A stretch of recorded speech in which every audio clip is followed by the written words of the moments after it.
beda saudara. Beserta dengan bersatu di dalam kita, itu beda.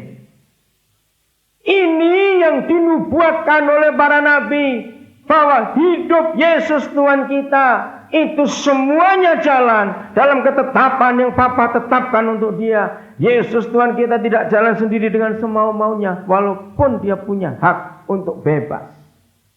Kalau saudara baca di rumah di Yohanes pasal 5, hebat sekali. Berkali-kali Yesus berkata di Yohanes 5, anak tidak bisa buat apa-apa kalau nggak lihat papanya buat apa-apa. Jadi anak itu mengerjakan apa-apa karena dia lihat papanya mengerjakan itu.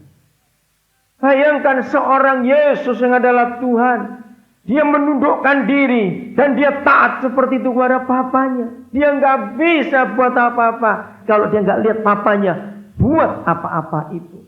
Anak-anak Tuhan, semua kita akan mengalami kemuliaan di waktu-waktu yang akan datang. Kalau sungguh serius hidup kita mengikuti skenario atau aturan yang Tuhan sudah tetapkan atas kita, hal itu akan luar biasa dalam hidup ini. Ikuti peraturannya itu. Kita berusaha mulai hari ini untuk mengerti peraturan-peraturan. Nah, sekarang kita akan renungkan Immanuel itu. Inilah modal kita yang paling hebat untuk hidup sekarang. Immanuel. Karena dia mau kita hidup dalam kebenaran itu. Yesus tinggal dalam kita. Berarti siapa yang kita jadikan Tuhan?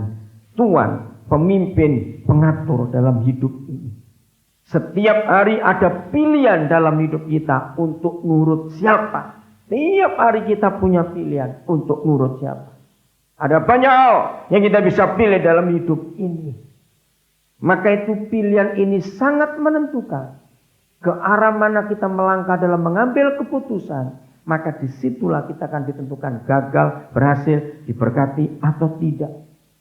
Immanuel sekalipun dia tinggal di dalam kita, tapi dia Yesus bukan diktator. Betul tidak? Renungkan. Sekalipun kita percaya dia Immanuel buat kita, tetapi kalau dia tidak kita berikan hak untuk mimpin, ngatur dan menguasai, maka Immanuel tidak berarti apa-apa dalam hidup ini. Maka itu jangan hanya asal percaya, oh aku percaya Tuhan beserta aku, oh aku percaya dia Immanuel. Tunggu dulu. Kalau dia tidak kita beri kesempatan dan hak untuk mengatur hidup kita, maka Immanuel tidak berarti apa-apa dalam diri kita. Saya tahu banyak orang Kristen belum menyadari akan kebenaran ini. Sehingga banyak orang Kristen beranggapan, yang penting aku sudah ke gereja, yang penting aku sudah aktif melayani, yang penting aku sudah memberi persembahan, yang penting aku sudah begini. Belum tentu. Kalau kita tidak memberi Immanuel itu hak untuk ngatur, untuk mimpin, untuk menguasai, maka Immanuel tidak berarti apa-apa dalam diri kita. Maka itu kita tengok ke masa tahun ini dari Januari, Februari, Maret, terus sampai November. Di bulan keberapa kita ngalami masalah, di bulan keberapa kita ngalami tekanan, di bulan keberapa kita ngalami sakit, di bulan keberapa kita ngalami bangkrut, di bulan keberapa kita ngalami kejatuhan. Coba saudara hitung lagi, renungkan, flashback, ingat ke masa itu. Saya percaya pasti penyebabnya adalah saat itu kita tidak menjadikan Immanuel itu Tuhan atas kita. Pasti saat itu kita sedang mengatur dan menentukan jalan kita sendiri. Pasti. Karena kalau Immanuel kita beri hak, kita beri kesempatan saudara, Immanuel itu bekerja luar biasa. Kembali kepada contoh Maria. Mengapa Maria bisa begitu hebat? Saya menemukan kata ini. Ketika Gabriel pertama kali bertemu Maria. Saya dibacanya di rumah. Di ayat yang ke-20 berapa. Pokoknya pertama dalam perikop tadi itu. Lukas 1. Pertama kali Gabriel mengunjungi Maria di rumah. Waktu itu Maria lagi sibuk. Ada kata begini. Shalom Maria. Salam. Engkau yang dikaruniai. Ada terjemahan lain. Engkau yang diperkenan. Bahasa Inggris terjemahan King James ada kata ini. highly favored. Engkau Maria yang begitu dapat kedudukan tinggi di mata Tuhan. Highly favored.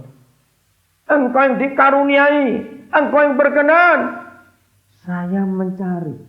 Roh Kudus tolong saya untuk menemukan kalimat yang paling sederhana. Apa arti salam Gabriel kepada Maria? Mengapa surga langsung menunjuk Maria? Pasti surga sudah punya kriteria.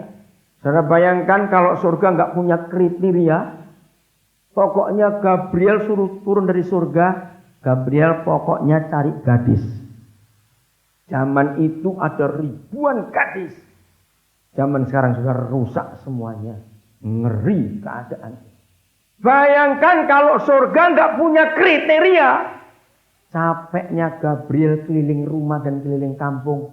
Mana ada gadis goblok mau hamil sebelum nikah zaman seperti itu. Bodoh betul gadis itu.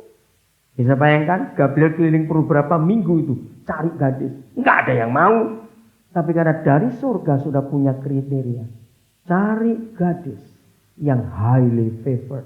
Yang dapat karunia. Yang diperkenan. Sulit. Saya mencari. Satu hari waktu saya merenung. Timbul kalimat ini. Ini yang luar biasa. Ternyata di mata yang maha kudus. Maria itu punya sikap hidup yang begini kalimatnya. Di apa-apakan mau. Ulangi ya. 1, 2, 3. Di apa-apakan mau. Mau nggak diapa-apakan oleh Tuhan? Diwolak-walik mau? Dicungkir mau? Belokkan mau? Lu cepat jawab. Nggak main-main arti kata ini. Diapa-apakan mau. Maria mendapat kriteria itu, saudara. Hebat sekali. Ternyata di perjanjian lama ada contohnya. Anak lagi namanya Yusuf. Mengapa Tuhan pilih Yusuf untuk jadi orang hebat di Mesir? Ternyata Yusuf itu modelnya kayak Maria juga. Diapa-apakan mau. Dibuat enak jadi anak emas. Mau. Masuk sumur.